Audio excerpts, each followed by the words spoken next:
আছি ঠান্ডায় ঠান্ডায়।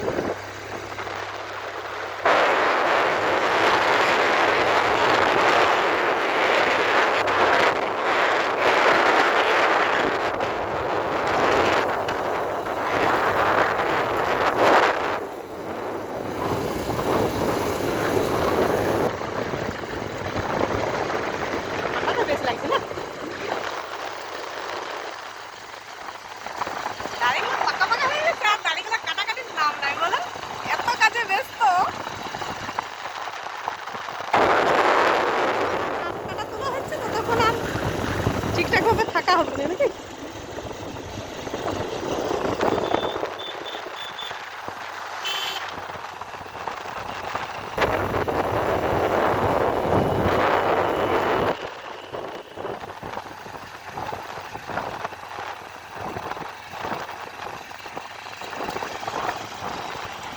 এখন সব মানুষই বিজনেস নিয়ে ব্যস্ত।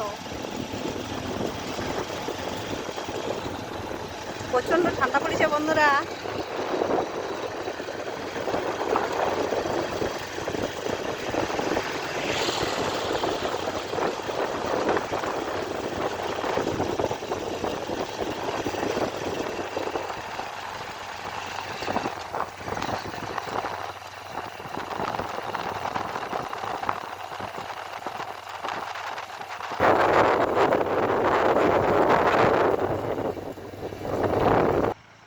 দেখুন বন্ধুরা কোথায় চলে এসেছি, কাকুর রিং ফ্যাক্টরিতে।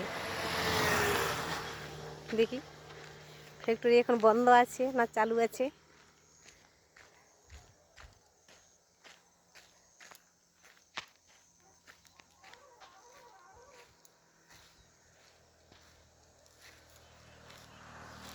আজকে আবার গাড়ি ঢুকেছিল নতুন করে, দেখুন বালি নামানো হয়েছে, গুটিও নামানো হয়ে গেছে।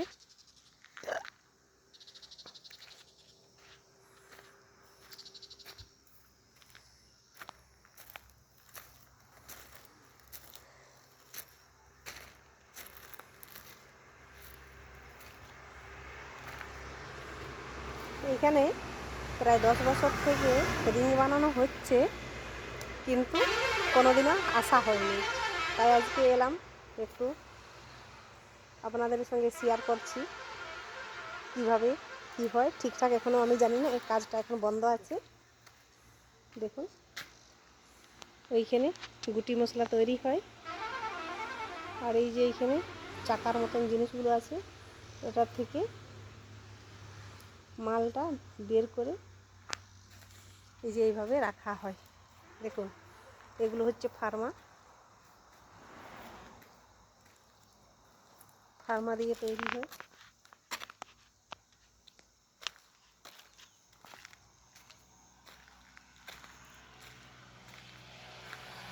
বিভিন্ন রকমের ফার্মা আছে, বিভিন্ন রকমের জিনিস তৈরি হয়, তার জন্য সব কিছু রাখা আছে এখানে।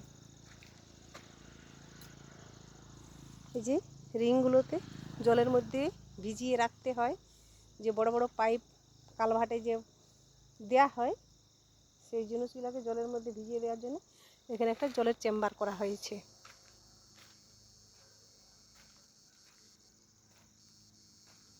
কিছুদিনের মধ্যে এখানে সে কাকা আমের বাগান বানিয়ে দিয়েছে। দেখুন চারিদিকে গাছপালায় ভর্তি। দেখুন সামনের গেট বন্ধ করা আছে।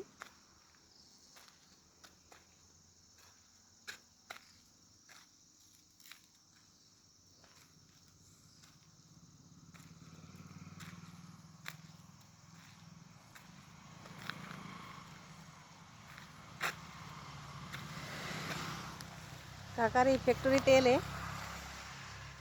খুব খুশি হয়, মানুষের সঙ্গে ব্যবহার খুব ভালো করেন। তাই আমাদের আশেপাশে কিছু লোকের সঙ্গে অনেক বন্ধুত্ব করে নিয়েছে, আর আমাদেরকে খুব সম্মান করে কথা বলে দেখতে যেখানে পাই। যদি ভিডিওটা দেখে থাকে তাহলে শুনে খুব খুশি হবেন, আর বলবেন বৌমা হয়তো আজ আমাদের ওখানে বেড়াতে গিয়েছিল, তাই ভিডিওটা বানালাম। দেখুন এখানে নারকেল গাছ আছে, সামনের গেট বন্ধ করা আছে, ভিতরে বাগান আছে দেখুন, আম কাঁঠাল। কি বেশি দিন আগে আসেননি, তা 15-20 বছর হয়ে যাবে। এই সময় থেকে এখানে বাড়ি তৈরি করে ফ্যাক্টরি বানিয়ে নানা রকমের গাছ সব কিছু নিজের মতন করে তৈরি করে নিয়েছে। এখন ওনারা থাকেননি এখানে। যখন নাম সংকীর্তন হয়, জয় নিতাইয়ের ভক্ত তিনি, তাই এখানে যখন নাম সংকীর্তন হয় তখন আসেন আর এখানে নাম সংকীর্তন করায়, সবাইকে ভোগ সেবা অন্ন সেবা যে যেটা করেন সবাইকে করান। নমস্কার, এই পর্যন্তই। আবার পরবর্তী ভিডিও দেখার জন্যে চ্যানেলটাকে সাবস্ক্রাইব করবেন। নমস্কার।